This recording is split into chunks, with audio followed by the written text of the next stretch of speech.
Welcome, welcome, my fabulous Fempreneurs. I am extra excited today to bring to you someone who has a wealth of knowledge in manufacturing and distribution as well as other engineering type fields. And she has taken all that knowledge and passion and channeled it into something that can inspire women to step forward and be the face of their own beautiful brand. Welcome, welcome, Angie Ruff. Thank you so much. Thanks so much for having me here today. I'm really excited for our conversation. Yes, and the fact that you have a background in engineering, that is something we actually have in common. So let's bring that to our ladies right now because they don't get to meet a lot of us. Tell me, how did you get started in engineering and which aspect of it were you involved in? Great question. Thank you so much for that. So, I actually decided in junior high that manufacturing was something of interest to me. Had Mm. one of those school days where they bring in other employers and people that do jobs, and I was so mesmerized by what engineers do, and I wanted to continue to learn more. I went to college for textile engineering and minored with mechanical, and that's how I got further into that. But it's been the manufacturing piece that has always lit a fire under my soul. It's amazing to see somebody take something that's an idea and create it. Yes, yes. And I guess people underestimate how much beauty and creativity goes into that process. What we see on TV is a lot of big factories. And yes, the factory machines do a lot, but it has to come from someone's idea first, right? Tell us, did you go into the textile industry first, or how did you start? Yes, so my career journey took me from textiles to plastic extrusion and into food manufacturing eventually, which is where I've spent the majority of my career. Oh, and okay. I'm trying to get a visual of what is textile. Clothing, anything that has a stitch. Okay. Anything that has a stitch is textiles. So that could be the bra you're wearing, the shirt you're wearing. It could even be something as simple as a baseball because it requires a stitch. There's stitching within automotive and aerospace as well. Every seat has a stitch. I'm glad you said that because I was thinking about planes and I was like, the last time I actually worked with some textile engineers myself, and they were talking about how they are developing the planes, the newer model of the plane. So, yeah, plane seats, cars, there's carbon fiber coming out. Airbags, yes, airbags, Yes. all of that has to do with textiles. Okay. And so now you, as I said, are channeling that passion into something that can help people brand their business. What motivated you to do that? So with majority of my expertise being in the food manufacturing sector, food is life. You go into a store and you see hundreds and hundreds of brands. Some of those brands are represented by large manufacturers such as, General Mills, Kellogg's. We've all seen those. But then there's smaller brands. There's the brands that were started in a family, started in a garage, started because two guys maybe started creating a beer, or perhaps it was a woman that wanted a very particular type of deodorant or a perfume blend that she wanted. But the point is that no matter what that you wanted to create, the brand side behind it has to tell a story. And I love storytelling. I love being able to take that story that someone wants to create and pull those ideas for a physical product out of that and then see it to be produced. Can you say that last bit one more time? That was so beautiful. Pull that product out of it. Say that again. Right. So I'll try to remember where I was at. So Story. taking, yeah, take, so it right. It's basically it's the storytelling behind a brand. Everyone has a story, everyone has a concept, an idea, something that they want to have that in their head, but how do you get it out? Well, the only way that you can do that is through telling a story. And telling a story doesn't necessarily have to be words. It can also be a product. It can be something that is developed and creates a, a resolution to a problem. It can create a flavor that you've never had before. But in that, now you have a story to tell on the opposite side. How that flavor, made my meal, how that deodorant saved my life because now I don't have particular ingredients in the deodorant that maybe are harmful or toxic to me. Those types of things where, especially when it comes to, in my opinion, women that create brands, they want to do it for a function, for a purpose, something that brings value to the end user. And there's generally a story behind it that got it there. Okay, okay. And I asked you to reiterate that because it's something that we tend to forget. When you get caught up in building your business and building your brand, and there's a lot of social media moguls, shiny objects telling you just get on social media and create content and content and content, and you get away from the person, the personality, the authentic being, which has a story that people can relate to. Yeah. Right. And that's just it. I mean, people crave connection. People Mm. crave all of that. We weren't put on this earth to live in an apartment by ourselves and just have our groceries delivered. We were meant to have a human experience. And having that human experience has to be with connection through stories, through sharing products, through sharing food. All of those things just create a better life for anyone that touches that I know I keep using the word story over and over again, but I mean it's really just the fabric of our lives to be able to have that beautiful experience. Yes, yes. Okay, so that brings me to wonder what was your story? What motivated you to build this branding institute? So the Institute of Branding came about because there were so many companies that would come to a manufacturer and want advice. They would be like, "Well, I want to build this product and I want to get it to market."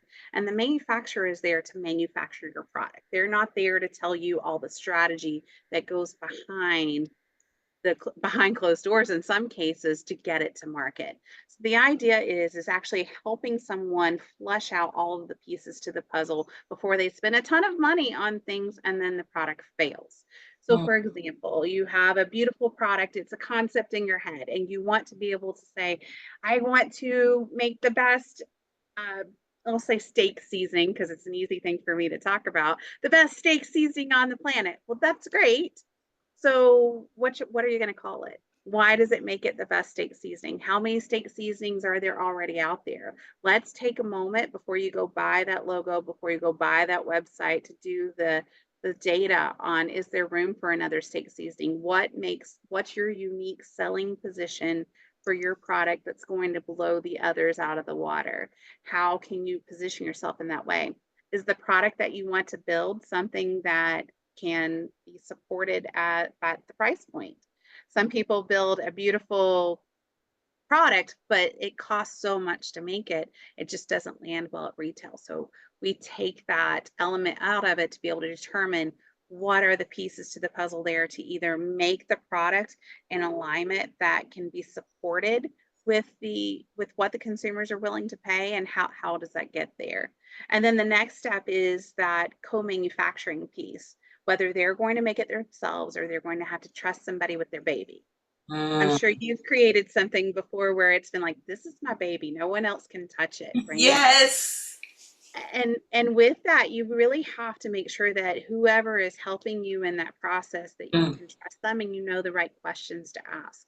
You know, are they going to put the labels on the correct way? Are they going to use the parts or the ingredients that you want to be used and not make substitutes because they're going to save money, which happens. yeah, And so having that information and guiding people that want to create something, it just helps them not to have to step on these landmines and it blow up in their face. And then their experience is that they're losing money or it's costing them money when their whole goal was to create this beautiful product in the first place.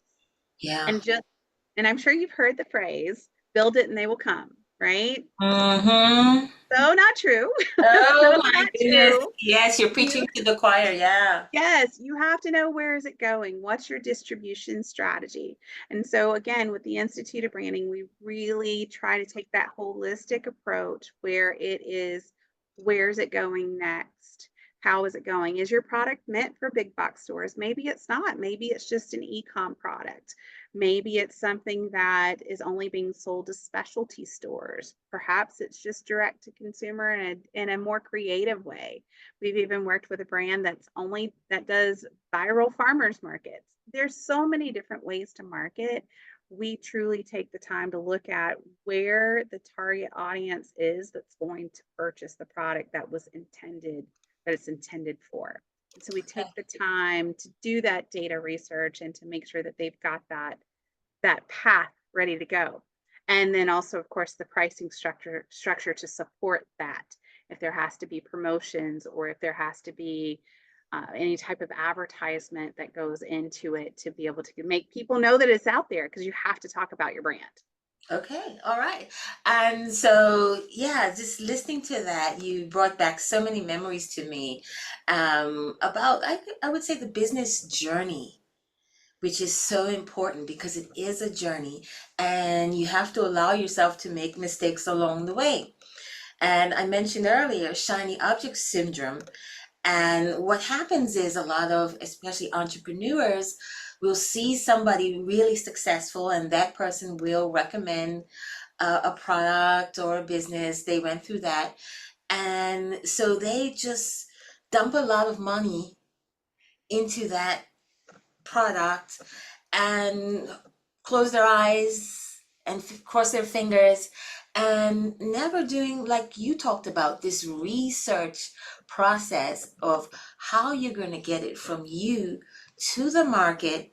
And not only that, but make people want it with your unique story, because it's not for everybody. It's for that special person. And so it's so interesting because I remember when I started, the branding was all about, well, the branding that my marketing guy wanted me to do was all about for everybody. Just make it appeal to everybody, make it generic, even take my face off the product. Yeah. And that's when the fire really got in me. And I said, no, I will never do that. I have to be part of my own brand. And if it's not for everybody, good. Because I don't want to attract everybody to my brand. Yeah. When you're looking for everyone, you typically find no one. Mm-hmm. You're looking for someone, but you're looking for a very specific someone. Excellent. So let's get a little bit deeper and go into the personal side. That's fine. Your, That's good. your story, your journey. I know there were some difficult times, some challenges, um, working with working in the engineering field. What happened before you decided to go out and really, really help people in this way? Yeah. So for my journey, again, like I kind of mentioned to you before we started having this chat, it's interesting. It's a very male dominated field. Manufacturing is in totality. And when you add the complexity of food manufacturing on top of it, it is an even more incredibly male dominated field. I had worked for a manufacturer for 16 years and had great opportunities to learn things within the industry and was very grateful for that. But and as I was trying to grow, I had been promised equity that was never realized. Mm. Eventually, those opportunities faltered, and I had to find my own way and carve my own path, only to find myself in another manufacturing plant where I was the lowest paid plant manager in the history of the company, all because of my gender. And so it was very daunting when I got to vice president level and had full brevity of the financial situation to learn that. It was appalling, in my opinion, that it was an ongoing situation for other roles in the company for a myriad of years, that it was, you could see the differences. You had a male in the role versus a female in the role. And it was just truly sad that that was the case. And what do you do? What do you do when that happens? Well, you just have to take the bull by the horns and do it yourself. And I was at a crossroads when it was time to find a new path. And do I go work for someone else again Mm. and put my fate in their hands? Mm. Or do I carve that path and do it myself? And so I chose the hard way. I carved my own path. It's not easy, but I would not change it for anything. I love what I do. I love the conversations I have, regardless of gender. Just it's truly humans helping humans Yes. and treating everyone fairly for what it is that they're trying to achieve and accomplish. And for that sets my soul on fire. Every Mm. time I see someone get it or they have a win, it's like their win is my win. And it doesn't even just have to be clients, it can be employees as well. I'm burning to ask you, give me an example because you said you love those conversations. You're passionate about it, and I'm guessing the clients are too. How do they come to you? What do they ask you for? Love to give you an example that just happened to me. We had a client that has an opportunity to get her brand into a distributor that I'll be able to distribute in the Northeast for her. The package that they presented her with was very confusing. Lots of words where it says, well, for 60 days, we'll only have you give 50% off of your product. Selling it at 50% off her product, she would be basically paying them to take her product rather than making any money. But they told her, no, that's okay. You'll get this on the back end. There'll be more sales. But the document does not say that. The document doesn't have any guarantee for forward sales. And in that, I was able to walk her through those challenges that she just doesn't have the experience or the industry related jargon to understand. There's no dictionary for it, unfortunately, of what it was they wanted her to do. And when I took the time with her to show her the financial impact, she was simply grateful. She's, Angie, there's not many people out there that have this blend of knowledge on the manufacturing side, on the sales and distribution side, and yet still have the brand owners fate at their heart, that they still will survive. And just her saying that back to me, I got all teary eyed. I was like, gosh, I'm so glad that I was able to help her with that. And she says, from working with me, she feels more confident. She feels like she has a voice, that she can go back and advocate for herself as a business owner and a brand owner. Oh my goodness. Oh wow. Yeah, I'm kind of having flashback as you talk because I remember with a family situation dealing with lawyers and they came at me like this is the lawyer that I was hiring to help me. However, they come at you with all this lingo and I don't even think they're trying to allow you to understand what they're saying, but you've signed up for something and you're not even getting what you signed up for, what you intended to have happen. She intended to have sales that would make a profit, of course. And now she's signing this contract, and the guy or person is telling her, hey, don't worry about it. Just sign it. You will get it back. But it does not say that in writing. Sure. And she had no one, I mean, typically she would have no one to back her and tell her what she's signing on the dotted line. So that is a beautiful thing that you're doing. Fortunately for me, before I went into that lawyer's meeting, I had done 2 months of research.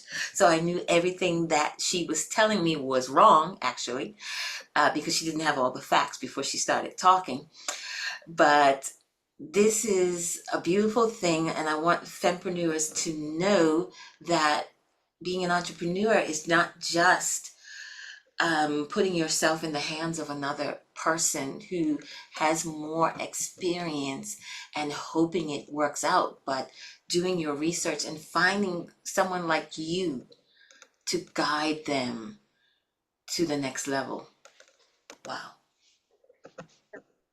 It really is so important to find people that you can trust, Mm. because there's so many people out there that they will get paid for whatever it is that you paid them, and their your best interest is not always their best interest. I like that what you just said.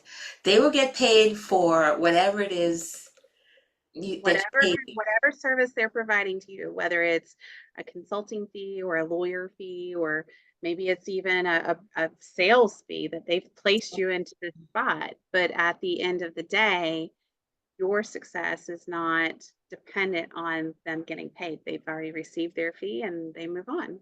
Oh my goodness. You are speaking such truth right now. And you, on the other hand, have a passion for this. Um, and let's dig deeper. I just want to hear before we start to wrap it up. I want to hear more about your passion, and that's it. I'll just leave it at that. Tell me more about your passion. Definitely. So with the passion within getting people to market, Mm, there is something magical that happens the first time that you have this idea in your head. You've done all the work to get it made. You've got this physical product and you're all excited. But then where it really changes is the day you see it on a store shelf. I remember specifically, I have my own brand that I was fortunate enough to get into a major retailer that is a national retailer. And we had a product that was a baking, it's actually still in this retailer. And it's a baking kit that makes monkey bread. If you've ever seen those little dough cinnamon ball things with the caramel sauce, so good. Not great for you, but it's so delicious. this is good. I think And your voice cut out just a little bit. It was okay, sure. monkey. It's monkey bread. So it's a monkey bread. It's a dough. So it's a Oh, and you make them in these tiny little balls and you cover it in a cinnamon caramel sauce and you bake it in the oven. Typically it's in like a cast iron pan or something like that. Well, our packaging was beautiful. Everything was on point. It had been almost a year from the time that the concept got started to actually getting it on the shelf. It was such a long journey. So I started stalking this retailer, and the retailer was 30 minutes from where I lived. And I would go every other day looking for it, knowing it was supposed to come out soon. And the day that it finally came out and I saw it, I squealed and danced in the store. I mean, yes. it was ridiculous. And I want that for other people. I want them to have that moment of, wow, what was in my head has now come to fruition and it's on the shelf and now it can go home with other people. Mm, Our employees all the time, and anyone that I work with, whether it's our manufacturing or we work with another co-manufacturer, the products that you're making were someone's passion. mm, And however you make that, now you have this opportunity to be in someone else's home and part of their joy for whatever it is. I mean, imagine if it was just something as simple as a child's toy. Maybe it was the perfect teddy bear. And someone created that. They had this idea for that. And you're the person that's creating this product and you know that it's going to go home and bring joy to someone else. That's powerful. that is really what brings the fabric of the human experience together. And as silly as it may sound from an engineer through manufacturing and branding and distribution, that is truly my passion and my why, because it's incredibly surreal to see that happen. And when it does, the experience and the excitement that come from that is just fuel to continue to do the next thing.